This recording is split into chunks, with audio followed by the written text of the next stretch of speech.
interesting approach to his success. He goes, Chris, worry about what you don't know. Like he really was like, this was very, very important to me and to what we're doing to be successful in this industry, because there's so many variables obviously within the real estate business. So he goes, I'm always sitting around worrying about what I don't know. And how I heard that was sort of Warren Buffett's margin of safety, doing deals, buying sites, whatever it might be, doing loans, which I've got a good story I'll share with you about that in a moment.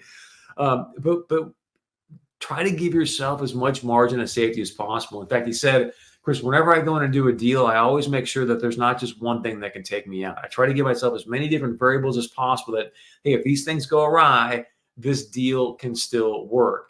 And I want to share with you a quick anecdote kind of in this vein where he said, Chris, I was putting together a big deal. He had moved out of the country for a while. Business was going really, really well.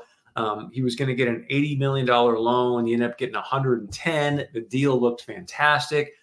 He's getting ready to close. And all of a sudden the bank calls him up. And he's like, excuse me, sir, but we are going to actually not give you as much money, and we're going to raise the rates. He's like, what are you talking about? This deal was already done. How can you do this to me?